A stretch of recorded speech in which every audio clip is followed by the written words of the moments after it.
You probably think Michael Jackson's stage shows were just about talent. Great voice, unreal dance moves, a magnetic presence that made 100,000 people scream in unison. That's what everyone assumes. But talent alone doesn't explain what happened on those stages. What actually happened was closer to a magic show than a concert. Behind every impossible moment, there was a team of engineers, illusionists, and Hollywood effects artists working around the clock to make one man look like he was rewriting the laws of physics. He vanished in front of 100,000 witnesses. He floated horizontally without a single visible wire. He leaned so far forward that gravity itself seemed to apologize and step aside. And for decades, almost nobody knew how any of it was actually done. Think about that for a second. This wasn't a magician performing on a small stage with controlled lighting and a hand-picked audience. This was a man doing these illusions in front of stadiums packed with 60, 80, sometimes over 100,000 people, night after night, city after city, on tours that lasted for years. One mistake, one piece of machinery firing half a second too early, and the entire illusion collapses in front of a live crowd and a television audience of millions. That's the level of precision we're talking about. Not a one-time magic trick. A repeatable, touring, industrial-scale deception that had to work flawlessly over and over again for years. And here's the part that makes this even more impressive. Most of these illusions had to survive completely different venues every single week. A trapdoor that worked perfectly in Tokyo had to be rebuilt and recalibrated for a stadium in London a few days later. A crane rig that was tested and approved in one city had to be reassembled from scratch in the next, by a different crew, under a different roof, with different acoustics and different sightlines from the crowd. There was no room for improvisation. Every illusion had a blueprint, a checklist, and a rehearsal schedule as strict as anything you'd find on a Hollywood film set. Except this film set had a live audience who would notice instantly if a single cue was late. Today, we're pulling back the curtain on 5 of the greatest illusions Michael Jackson ever pulled off. Real secrets, real engineering, real patents, real people who built the machinery behind the magic. Some of these stories involve Hollywood's top special effects minds. One of them involves an actual US patent you can look up right now. And the last one comes with real, painful consequences that changed the way he performed for the rest of his life. Stay until the end, because that final story is the one that proves just how dangerous living inside a permanent illusion can really be. Let's get into it. Trick number 1. The lean that broke the internet before the internet even existed. In 1988, Michael Jackson released the music video for Smooth Criminal, and somewhere in the middle of that video, he does something that still makes people stop scrolling today. He tilts his entire body forward, a full 45 degrees, feet flat on the ground, spine locked, like an invisible hand is holding him up from behind. No stumbling. No wobble. Just a man defying the most basic rule of balance every human being learns as a toddler. For the music video, the trick was simpler than people think. Wires. Michael was harnessed from behind and the camera angle did the rest, hiding the rigging just outside the frame. That version alone would have been enough to shock audiences in 1988. But Michael Jackson wasn't interested in a trick that only worked once, on a controlled set, with a director calling the shots. He wanted this exact moment to hit just as hard live, in front of a real, unforgiving crowd with no room for hidden cables and no second takes. So Michael Jackson sat down with his longtime costume designers, Michael Bush and Dennis Tompkins, and together they engineered a shoe. Not a stunt. Not a prop. An actual patented piece of footwear, developed through trial and error until it could hold a grown man's entire body weight at an unnatural angle without a single visible strap. In 1993, the trio was awarded United States Patent Number 5,255,452 for what the paperwork literally calls a method and means for creating anti-gravity illusion. Read that patent today and it sounds like something out of a spy movie, but it's real, and it's sitting in the US Patent Archive right now for anyone to look up for themselves. Here's how it worked. The heel of each specially built shoe had a V-shaped groove cut directly into it, engineered to a precise angle so it would catch and lock onto something waiting just beneath the stage floor. Hidden in that floor were retractable metal pegs, flat and completely invisible to the audience when not in use, blending seamlessly into the stage design. At the exact right musical cue, A stage crew member watching from the wings would trigger those pegs to rise just a few inches out of the floor. Michael and his dancers would shift their weight in perfect synchronization, slide their heel forward, and hook that V-shaped groove directly onto the peg. In that split second, his body was anchored to the ground like a hinge. From that single anchor point, he could lean forward at an angle that should have sent him crashing face first into the stage, because the peg was doing the work gravity simply couldn't overcome. The illusion wasn't just wires and camera tricks anymore. It was architecture built into his own shoes, timed down to the second with a live stage crew who had exactly one job: lift those pegs, and lift them right on time, every single night, in every city, for years on end. If the timing was off by even a fraction of a second, the entire illusion would fail in front of thousands of people watching from every angle of the arena. What makes this trick so brilliant isn't just the mechanism. It's the commitment. Most performers would have settled for the music video version and called it a career highlight. Michael turned it into a repeatable, patentable piece of engineering that toured the world for years, requiring custom-built stages wherever he performed, specially trained dancers who had to master the same footwork, and a crew that rehearsed the same split-second cue hundreds of times before opening night. That's not a magician's sleight of hand performed once under studio lighting. That's a stage built specifically to lie to 100,000 pairs of eyes at once, and somehow, it worked every single time. Trick number 2. The walk that goes nowhere. On March 25, 1983, during a television special called Motown 25, Yesterday, Today, Forever, Michael Jackson performed Billie Jean live in front of a studio audience and a national broadcast watched by millions of homes. Partway through the performance, he did something so simple on paper and so impossible to the eye that it instantly rewired what people thought the human body could do. He appeared to glide backward across the stage while his legs looked like they were walking forward, smooth, continuous, and completely unnatural in the best possible way. It's called the moonwalk, and even now, more than 40 years later, people try it in front of a mirror and fail within 2 seconds, usually ending up looking more like they're stepping on something sharp than gliding across the floor. Here's why most attempts fail immediately. Most people assume Michael Jackson invented the move on the spot that night, a spontaneous burst of genius under the studio lights. He didn't. He was taught the fundamentals of the step back in 1981 by street dancers Cooley Jackson and Derek Cooley Jackson, who were part of the Soul Train and underground popping scene, a community that had been quietly developing gliding movements for years before that famous broadcast turned it into a worldwide phenomenon overnight. The real secret isn't in the legs at all. It's in the weight. To pull off a convincing backward glide, the dancer rises up onto the ball of one foot and shifts 100% of their body weight onto that single point, essentially standing on tiptoe while keeping the rest of the body perfectly level and controlled. Meanwhile, the other foot, the one that appears to be stepping forward, is actually being dragged backward along the floor completely flat, without ever lifting off the ground, using nothing but the friction and angle of the sole to slide smoothly across the surface. The moment the weight shifts fully onto the second foot, the first foot repeats the exact same illusion in reverse. To an untrained eye, watching from a distance under stage lighting, it reads perfectly as a person walking forward. To the muscles doing the work, it's an incredibly demanding balancing act that requires exceptional calf strength, ankle stability, core control, and split-second timing that most people simply don't have, no matter how many times they've watched the video. There's also a detail most people miss entirely. The moonwalk isn't just a leg trick, it's an upper body trick too. Watch closely and you'll notice the shoulders stay locked in a slightly forward, almost mechanical position, the head stays level instead of bobbing with each step, and the arms move in small, controlled counterbalances rather than swinging naturally the way they would during a normal walk.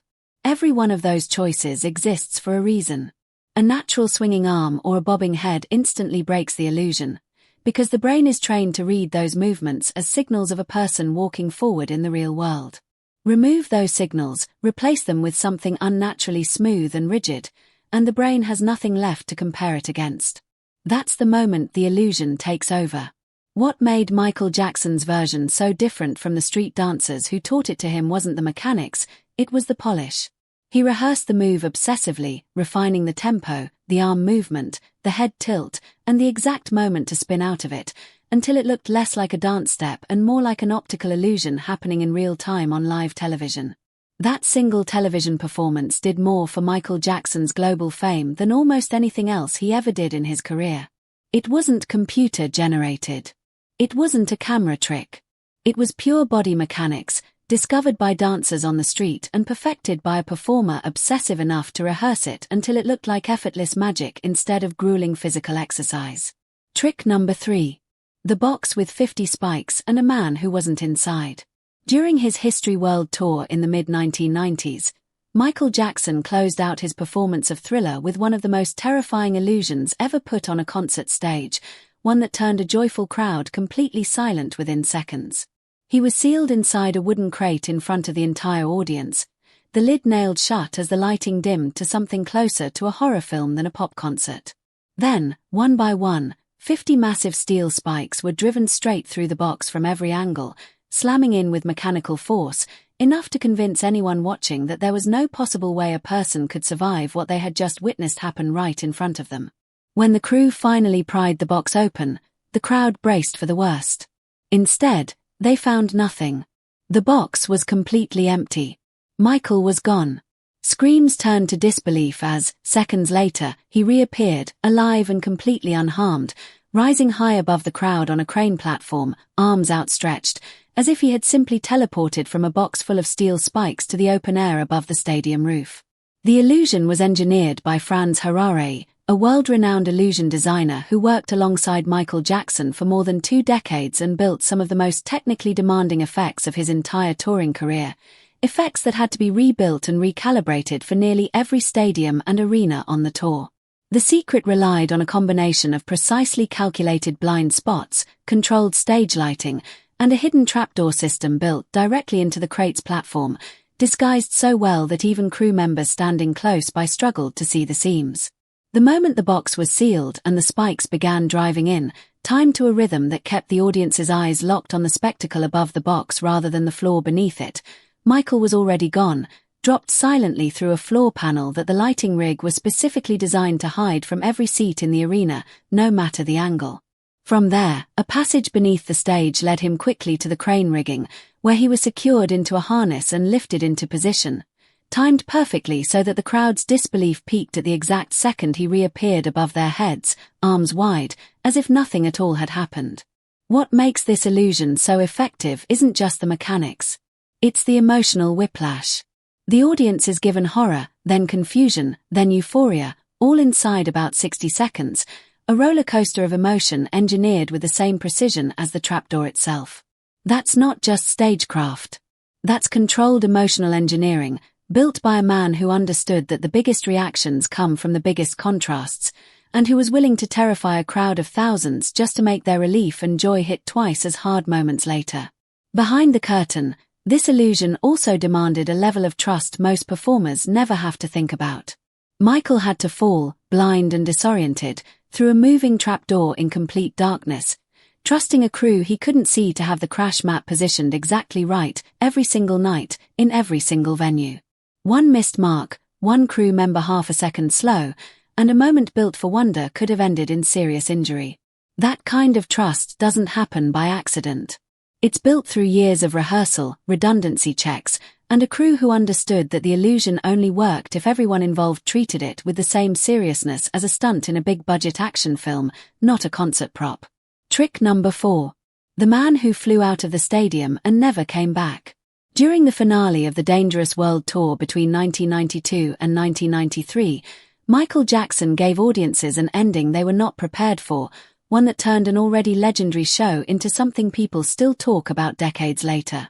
Dressed in a full astronaut suit, complete with a reflective helmet and a bulky mechanical pack strapped to his back, he stood center stage as the crowd roared, strapped on what appeared to be a working jetpack, ignited it in front of the entire crowd in a burst of fire and smoke, and lifted off the stage, soaring out over the audience before exiting straight through an opening built into the stadium roof, vanishing into the night sky as thousands of fans screamed below. Here's the twist almost nobody caught in real time, because the misdirection was so well timed that even people standing close to the stage missed it completely. Michael did put on the helmet and suit himself, right there on stage, in full view of the crowd, making the moment feel completely authentic from the very first second. But instead of flying anywhere, he descended through a hidden trapdoor built directly into the stage floor seconds after the lights and smoke effects kicked in, disappearing from view in the chaos of the pyrotechnics. From there, he was quickly moved out of the venue in a getaway vehicle waiting behind the stage, long gone before most of the crowd even realized the launch had already happened above their heads. Meanwhile, a professional stunt pilot named Kenny Gibson, wearing an identical astronaut suit down to the smallest detail, was already in position with an actual working rocket belt, a real device capable of true, if brief, powered flight using hydrogen peroxide propulsion, the same kind of technology used in genuine experimental jetpacks of that era. Gibson counted down, ignited the pack, and flew out over the stadium in Michael's place, giving the audience a genuine, physics-defying flight while the real Michael Jackson was already speeding away in a car several streets over, likely already changing out of his own performance clothes before the crowd had even stopped cheering. It's one of the boldest bait-and-switch illusions in live entertainment history, combining real rocket technology with old-fashioned stage misdirection, and it worked because nobody expected a global superstar to hand off the most dramatic moment of the night to a stunt double flying an actual jetpack. The genius wasn't just in hiding the switch. It was in trusting that the emotional peak of the moment, the roar of the crowd, the fire, the smoke, the impossible sight of a man flying, would be so overwhelming that nobody would stop to ask whether the person under that helmet was really him. Trick number 5. The crane that lifted him above 100,000 people, and the night it nearly killed him. This is the illusion we promised you at the beginning, and it's the one with real, lasting consequences that followed Michael Jackson for the rest of his career. During solo tours, particularly while performing songs like Earth Song and Beat It, Michael Jackson would step onto what looked like a dangerously exposed metal platform attached to a mechanical crane arm. The crane would then sweep him directly out over the crowd, tilting him forward at extreme angles, sometimes almost parallel to the ground far below, with seemingly nothing holding him in place except sheer nerve and the roar of a crowd urging him further. The truth behind the illusion was, once again, invisible engineering rather than genuine recklessness. Michael's custom-built stage jacket contained hidden safety straps sewn directly into the fabric lining, anchoring him securely to the steel pole mounted on the platform in a way that distributed his weight safely across his torso rather than relying on a single visible point. There were no visible wires, no harness clipped on top of his clothing for the world to see, no obvious safety cage or netting below to break the illusion of danger. The entire safety system was built into the costume itself, invisible under stage lighting from any seat in the stadium, allowing him to lean out over thousands of fans with what looked like reckless abandon, when in reality every inch of that movement had been engineered, tested, and rehearsed extensively in advance, down to the exact angle his body could safely reach. But illusions built on real machinery carry real risk, no matter how carefully they're engineered, and in 1999, during a benefit concert in Munich, that risk became reality in the worst possible way. The mechanical crane bridge supporting the platform failed mid-performance and dropped nearly 30 feet to the ground below, with Michael Jackson still attached to it as it fell. He was seriously injured in the fall, suffering a significant back injury that required immediate hospitalization and a lengthy recovery period afterward. It was a stark reminder that behind every one of these illusions, there was no actual magic protecting him, only machinery, timing, and trust in equipment that, on one night, simply failed at the worst possible moment. The trick that made him look invincible in front of 100,000 people was also the trick that proved, in the most painful way possible, that he never actually was. What's often left out of this story is what happened afterward. Despite the severity of the injury, Michael Jackson didn't retire the illusion entirely.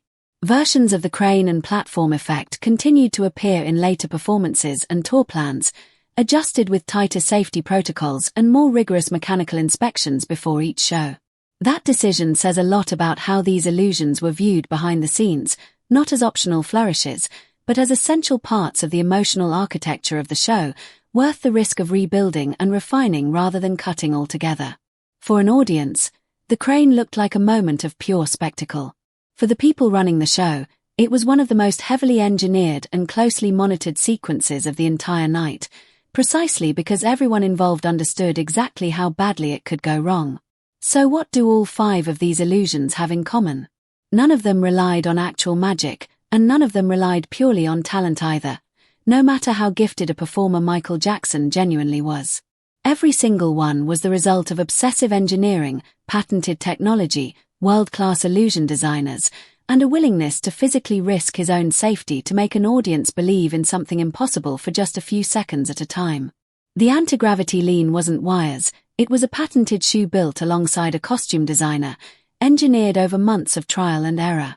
The moonwalk wasn't a camera trick, it was raw biomechanical mastery borrowed from street dancers and pushed to its absolute limit through relentless rehearsal. The vanishing spike box wasn't teleportation, it was a trapdoor and a master illusionist's deep understanding of light, shadow, and human attention. The jetpack exit wasn't really Michael flying at all, it was a stunt double with a genuine rocket belt and a getaway car waiting in the dark, timed to perfection. And the crane levitation wasn't fearlessness, it was a hidden harness sewn into a jacket, right up until the one night the machine behind the magic gave out and reminded everyone watching just how real the danger actually was. That's the real story behind Michael Jackson's stagecraft. Not superhuman ability alone, but superhuman preparation layered on top of it. A willingness to spend months, sometimes years, building a single moment that would last less than 60 seconds on stage, just to make 100,000 people gasp at the exact same instant. That's not just performance. That's architecture, physics, psychology, and showmanship, all fused together into one man's ability to make the impossible look completely effortless, night after night, for decades. If you've made it this far, you now know secrets about Michael Jackson's live shows that most of his own fans never uncovered, details that were hidden behind patents, sworn crew members, and split-second timing designed specifically so nobody would ever notice. Which one of these 5 illusions surprised you the most? Was it the patented shoe that made gravity look optional, the moonwalk that fooled an entire generation into thinking backward walking was real, the vanishing spike box that turned horror into euphoria in 60 seconds, the jetpack exit that fooled a stadium full of people into thinking Michael himself flew away, or the crane that eventually turned on him?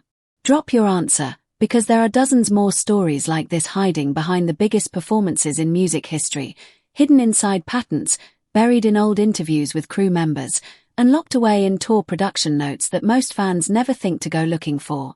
Every one of these 5 illusions started the same way, as a simple idea scribbled somewhere on a page, before it turned into months of engineering, testing, and rehearsal just to earn a few seconds of pure disbelief from a crowd.